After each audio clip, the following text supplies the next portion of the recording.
ஒருவனை அவன் தாய் தேற்றுவது போல் நான் உங்களை தேற்றுவேன். நீங்கள் எருசலேமிலே தேற்றப்படுவீர்கள்.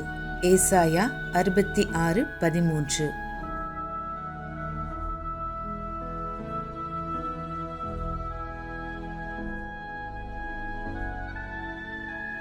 As one whom his mother comforteth, so will I comfort you, and ye shall be comforted in Jerusalem.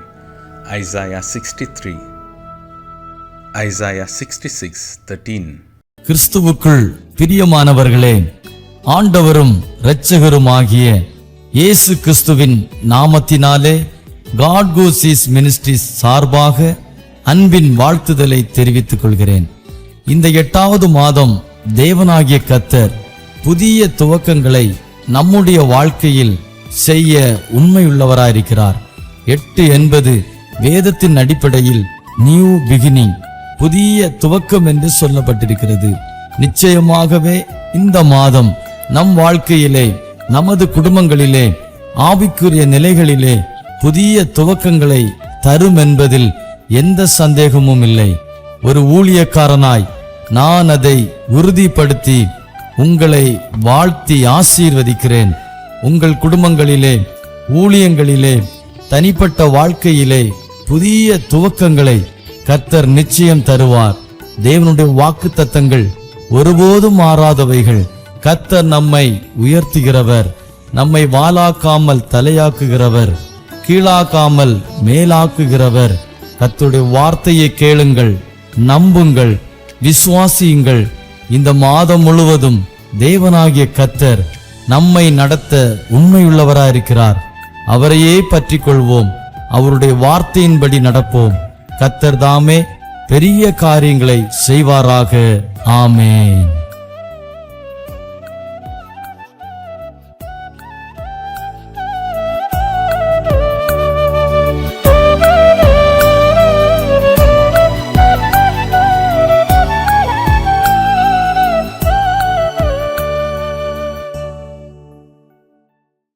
ഈ നല്ല പ്രഭാതത്തിനായിട്ട് ദൈവത്തെ സ്തുതിക്കുന്നു.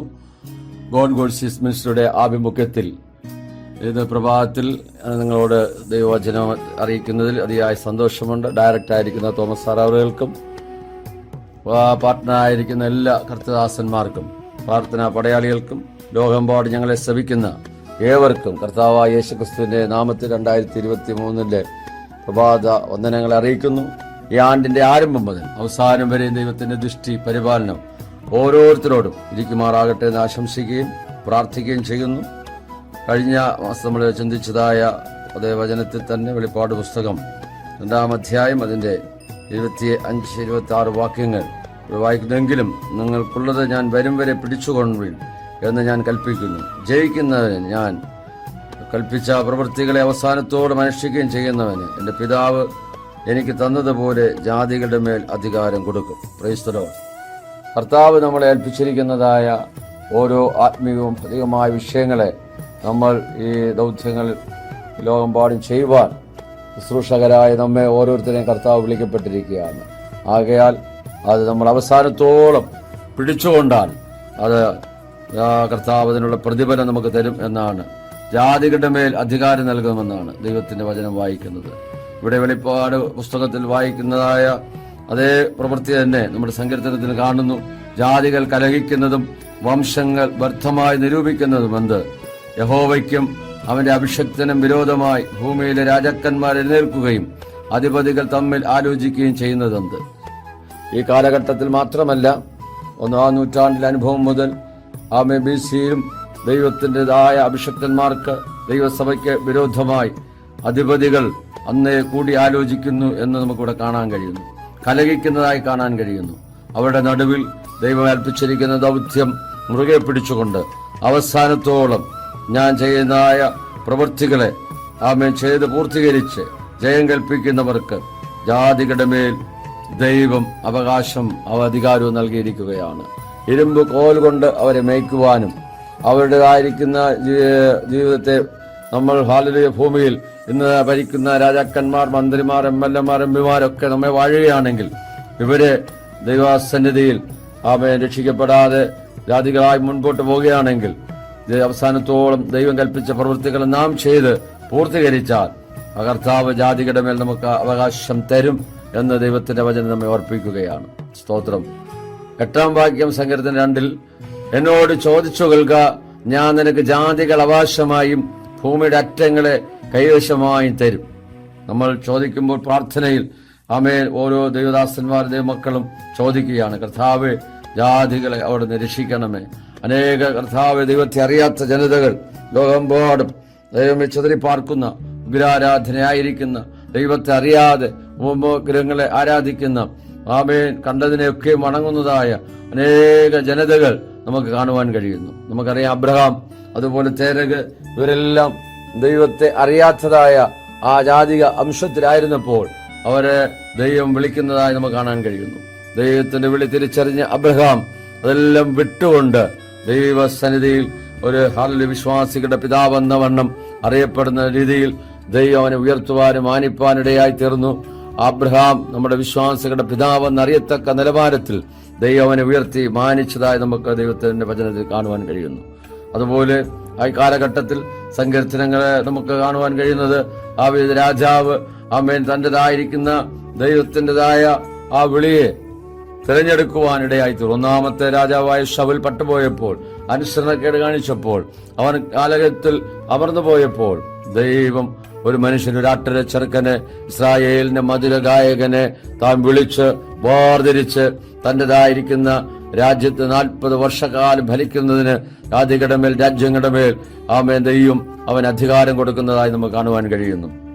ഹെബ്രോനിലും യെരൂശലേമിലുമായിട്ട് ആമേൻ 40 വർഷം വരെ അവൻ രാജഭാരമേറ്റ് അവൻ നല്ല വയസ്സ് എന്നവനായി കാല സമ്പൂർണതയിൽ ദൈവത്തോട് ചേരുവാൻ പിതാക്കന്മാരോട് ചേർന്ന് നല്ലൊരു വിശ്വസ്ത സാക്ഷ്യം വഹിച്ചതായി കർത്താവ് തന്നെ പറയുന്നത്, എന്റെ ഹൃദയപ്രകാരമുള്ള ദാവീദ് എന്ന് അവൻ ജാതികളെ ഭരിക്കുവാൻ തക്കവനിടയായി തീർന്നു. സ്തോത്രം.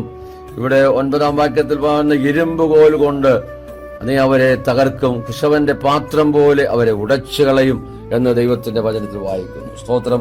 നമ്മുടേതായിരിക്കുന്ന ജീവിതത്തില് ആമേൻ ജാതികളുടെ മാത്രമല്ല രാജ്യങ്ങളുടെ മേലും ആമേൻ ഒരു അവകാശം ദൈവം തന്നുകൊണ്ട് അതിനെ ആമേൻ ജയിച്ച് കീഴടക്കുന്ന ഒരു അനുഭവത്തിൽ ദൈവം നമ്മെ കണ്ടിരിക്കുകയാണ്. നമ്മൾ ഏത് മണ്ഡലത്തിലായിരുന്നാലും പൈശാചിക ശക്തികളെ നാം ഭയപ്പെടാതെ, ഇരുട്ടിന്റെ ശക്തികളെ നാം ഭയപ്പെടാതെ മുൻപോട്ട് പോകുന്നുവെങ്കിൽ ദൈവത്തിന്റെ പ്രവൃത്തിയെ തന്നിലൂടെ വെളിപ്പെടുത്തുന്നതായി നമുക്ക് കാണുവാനായിട്ട് കഴിയുന്നുണ്ട്. സ്തോത്രം. വെളിപ്പാട് 12-ാം അധ്യായം 3-ാം വാക്യത്തിൽ നമ്മൾ കാണുമ്പോൾ അവിടെ ദൈവത്തിൻ്റെതായിരിക്കുന്ന വചനത്തിൽ പ്രകാരം എഴുതിയിരിക്കുകയാണ്, 1-2 വാക്യങ്ങൾ. തർദീസിലെ സഭയുടെ ദൂതൻ എഴുതുക, ദൈവത്തിന്റെ ആത്മാവും 7 നക്ഷത്രമുള്ളവൻ അരുളി ചെയ്യുന്നു, ഞാൻ നിന്റെ പ്രവൃത്തി അറിയുന്നു, ജീവനുള്ളവൻ നിനക്ക് പേരുണ്ടെങ്കിലും നീ മരിച്ചവനായിരിക്കുന്നു. സ്തോത്രം. അതുകൊണ്ട് ഉണർന്നുകൊള്ളുക, ചാവാറായ ശേഷിപ്പുകളെ ശക്തീകരിക്കുക. ഞാൻ നിന്റെ പ്രവൃത്തി എന്റെ ദൈവത്തിന്റെ സന്നിധിയിൽ പൂർണ്ണതയായി കണ്ടിട്ടില്ല. നമ്മൾ ചെയ്യുന്ന പ്രവൃത്തികൾ, നമ്മുടേതായ സുവിശേഷ പ്രവർത്തനങ്ങൾ, നമ്മുടേതായിരിക്കുന്ന താലന്തുകൾ, നമ്മുടേതായിരിക്കുന്ന ദാനങ്ങൾ, ധർമ്മങ്ങളൊക്കെയും ദൈവത്തിന്റെ സന്നിധിയിൽ കർത്താവ് നോക്കുമ്പോൾ ആ പ്രവൃത്തിയിൽ ഞാനും നിങ്ങളും കുറവുള്ളവരാണ്. സ്തോത്രം. നമുക്കറിയാം, കൊർന്നേലിയോസ് എന്ന് പറയുന്ന ഒരു ദൈവഭക്തൻ ഇറ്റാലിയയിൽ ഉണ്ടായിരുന്നു. അദ്ദേഹം എപ്പോഴും ദൈവത്തോട് പ്രാർത്ഥിക്കുന്നവനായിരുന്നു. അവൻ വളരെ ധർമ്മം കൊടുക്കുന്നവനായിരുന്നു. ദൈവത്തെ ഭയപ്പെടുന്ന വ്യക്തിയായിരുന്നു. ദൈവദാസന്മാരെ ബഹുമാനിക്കുന്ന വ്യക്തിയായിരുന്നു. അപ്പോൾ ഒരു ദൂതൻ പ്രത്യക്ഷമായിട്ട് പറയാണ്, കൊർന്നേലിയോസേ, നീ യോപ്പയിലേക്ക് ആളയച്ച് ശീമോൻ പത്രോസ് എന്നതിനെ വരുത്തി പ്രസംഗം കേൾക്കണം. അവൻ നിനക്ക് ഇനി ജീവിതത്തിൽ കുറവുള്ളത് അവൻ നിന്നോട് കൽപ്പിക്കും. അതുകൊണ്ട് നീ അവനെ വിളിച്ചു വരുത്തണമെന്നുള്ളതായ അരുളപ്പാട് ദൂതൻ പറഞ്ഞു കൊടുക്കുന്നതായി കാണാൻ കഴിയുന്നു. പത്രോസിനും അതുപോലെ തന്നെ പ്രാർത്ഥിക്കുവാൻ സമയത്ത് അവനൊരു വിവശത വരികയും ക്ഷണപ്പോൾ അവൻ ഒരുക്കുന്ന സമയത്ത് പ്രാർത്ഥിക്കാൻ വന്മാടത്തിൽ കയറുന്നതായ സമയത്ത് ആമേൻ അതേ തുപ്പട്ടി പോലൊരു പാത്രം സകല മൃഗജാതികൾ, പർവ്വജാതികൾ, ഇഴജാതികളായി നിറച്ചിട്ട് ഭൂമിയിൽ നിന്ന് സ്വർഗത്തിൽ നിന്ന് ഭൂമിയിലേക്ക് ഇറക്കി വിടുന്ന ഒരു കാഴ്ച കണ്ടിട്ട് പത്രോസിനോട് പറയാണ്, ആർത്തു തിന്നുക. അവൻ പറഞ്ഞു, കർത്താവേ, അശുദ്ധമോ മലിനമായോ ഒന്നും ഞാൻ ഇതുവരെ ഭക്ഷിച്ചിട്ടില്ല. ഞാൻ വിശുദ്ധീകരിച്ചതിന് നീ അശുദ്ധമെന്നെണ്ണരുത് എന്ന് പറഞ്ഞ് ഇങ്ങനെ ദർശനം 1-2 വട്ടം കാണിച്ച അനന്തരം അത് സ്വർഗത്തിലേക്ക് വലിച്ചെടുക്കപ്പെടുകയാണ്. ഇതെന്താകുമെന്ന് ചിന്തിച്ച് വ്യാകുലനായി പ്രാർത്ഥനാ വന്മാടത്തിൽ ഇരിക്കുമ്പോൾ ആമേൻ കൊർന്നല്യോസ് അയക്കപ്പെട്ടതായ വ്യക്തികൾ അവനെ തിരഞ്ഞു വന്നിരിക്കുകയാണ്. ശിമോൻ എന്നവൻ തൊൽക്കൊലനായ ശിമോൻ ഇവിടെ പാർക്കുന്നുണ്ടോ എന്ന് ചോദിക്കുമ്പോൾ, നിങ്ങളെ അന്വേഷിക്കുന്ന ആൾ ഞാൻ തന്നെ എന്ന് പറഞ്ഞ് അവൻ തന്നെ തന്നെ വെളിപ്പെടുത്തിക്കൊണ്ട് കടന്നു വരുന്നതായിട്ട് നമുക്ക് കാണുവാനായിട്ട് കഴിയുന്നു. സ്തോത്രം. അവരോടുകൂടെ പാർത്ത് അവരിൽ ചില സഹോദരന്മാരുമായിട്ട് അതേ ചില നാളുകൾ കഴിഞ്ഞപ്പോൾ അവിടെ കടന്നു വരുവാൻ തക്കവനിടയായി തീർന്നു.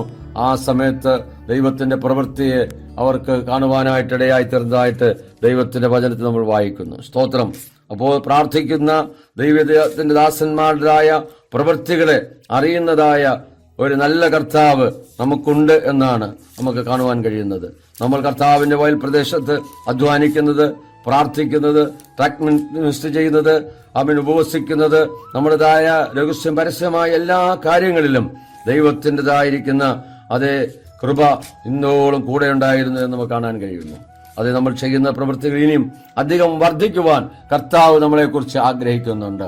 ആ നിലയിൽ ദൈവത്തിൻ്റെതായ വലിയ പ്രവൃത്തിയെ വെളിപ്പെടുത്തുവാൻ നമുക്ക് സഹായിക്കുമാറാകട്ടെ. സ്തോത്രം. അതേ ദൈവത്തിന്റെ വചനം ഇവിടെ പിന്നെ വായിക്കുന്ന എങ്ങനെയാണ്? എബ്രായർ 3:6 നമ്മൾ വായിക്കുന്നു. സ്തോത്രം. ക്രിസ്തു അവന്റെ ഭവനത്തിനൊക്കെയും അധികാരിയായ പുത്രനായിട്ട് തന്നെ പ്രത്യാശയോടെ ധൈര്യവും പ്രശംസയും നാം അവസാനത്തോളം മുറുകെ പിടിച്ചുകൊണ്ടാൽ നാം തന്നെ അവന്റെ ഭവനമാകും. Praise the Lord. നമുക്കൊരു പ്രത്യാശയുണ്ട്. ഈ ലോകത്തിൽ മാത്രമല്ല, വരുവാനുള്ള ലോകത്തിലും നമ്മൾ പ്രത്യാശയുള്ളവരായി കാണപ്പെടുകയാണ്.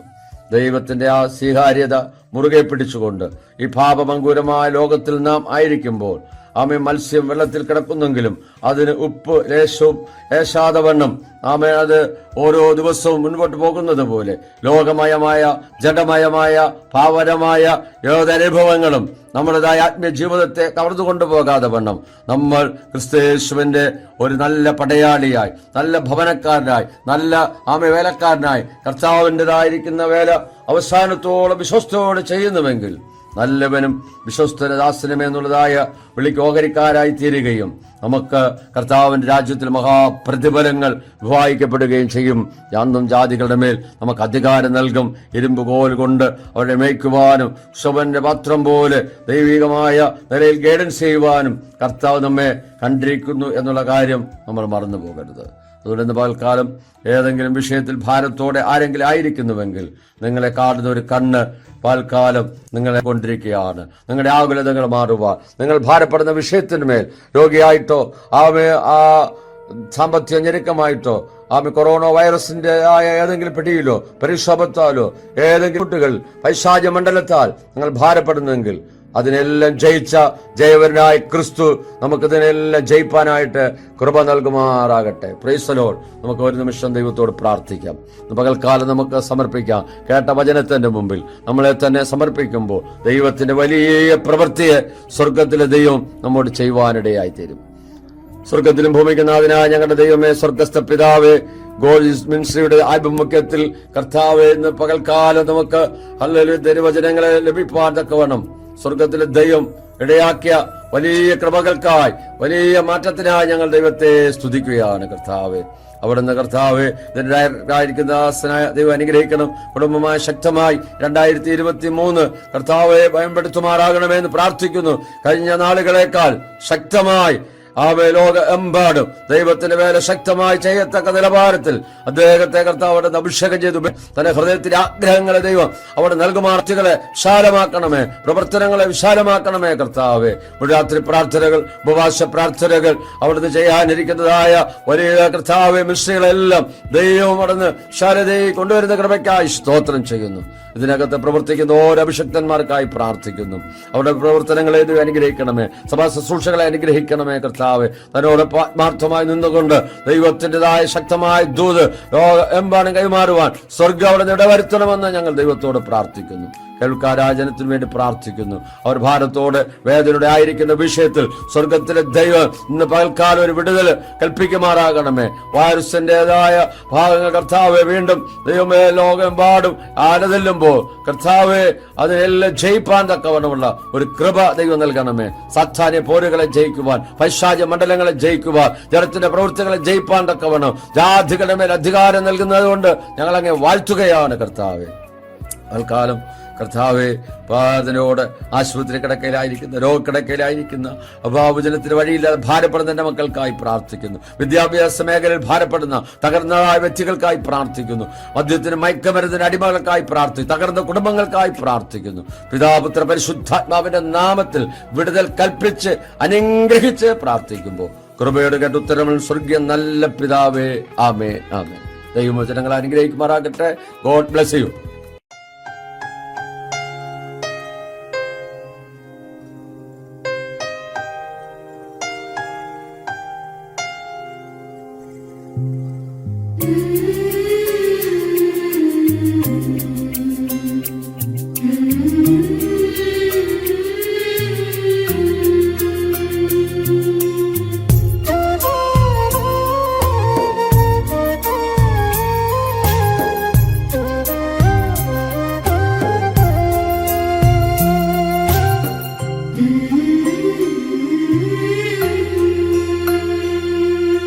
ലോകം മുഴുവൻ നേടിയാലും നിന്നാത്മാവു നശിച്ചാലെന്തു ഫലം?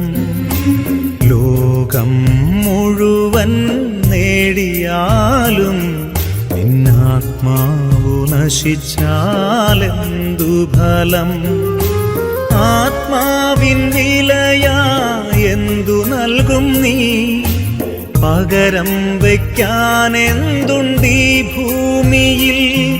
നിൻ സമ്പത്തു മുഴുവനോ ലോകത്തെ തന്നെയോ പകരം നൽകിയിടുകിൽ മതിയാകുമോ? ലോകം മുഴുവൻ നേടിയാലും നിന്നാത്മാവു നശിച്ചാലെന്തു ഫലം?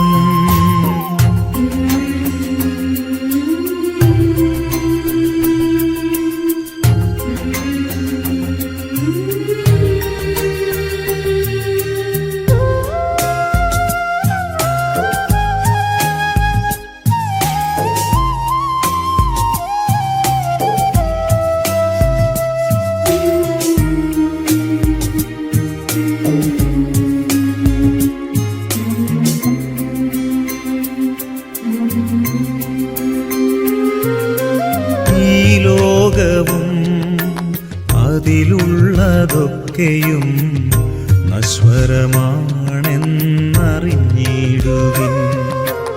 ഈ ലോകവും അതിലുള്ളതൊക്കെയും നശ്വരമാണെന്നറിഞ്ഞിടുവിൻ.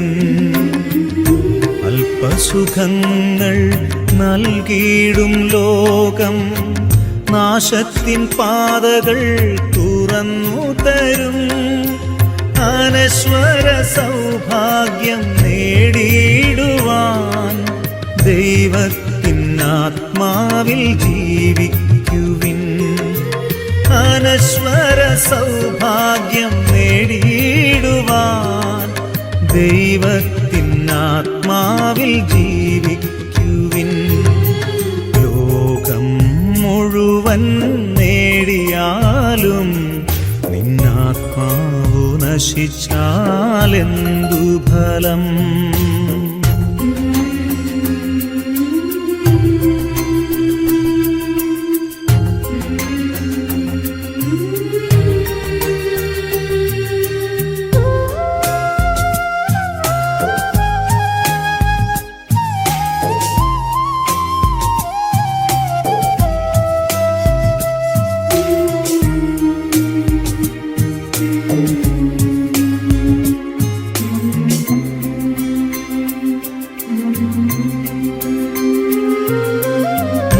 ജീവിതം ദൈവത്തിൻ ദാനം, അവിടുത്തെ നാമം പുകഴ്ത്തിയിടുവിൻ. ഈ ജീവിതം ദൈവത്തിൻ ദാനം, അവിടുത്തെ നാമം പുകഴ്ത്തിയിടുവിൻ. വരുവാനിരിക്കുന്നതൊന്നുമേ നമ്മൾ അറിയുന്നില്ലെന്നോർത്തിയിടണം. സർവം ഭരിക്കുന്ന ദൈവത്തിൻ മുൻപിൽ ജീവനും ആത്മാവും സമർപ്പിച്ചിടാം. സർവം ഭരിക്കുന്ന ദൈവത്തിൻ മുൻപിൽ ജീവനും ആത്മാവും സമർപ്പിച്ചിടാം. ലോകം മുഴുവൻ നേടിയാലും നിന്നാത്മാവു നശിച്ചാലെന്തു ഫലം? ലോകം മുഴുവൻ നേടിയാലും നിന്നാത്മാവു നശിച്ചാലെന്തു ഫലം? ആത്മാവിൻ വിലയായെന്തു നൽകും നീ? പകരം വയ്ക്കാൻ എന്തുണ്ടീ ഭൂമിയിൽ? നിൻ സമ്പത്തു മുഴുവനോ ലോകത്തെ തന്നെയോ പകരം നൽകിയിടുകിൽ മതിയാകുമോ? ലോകം മുഴുവൻ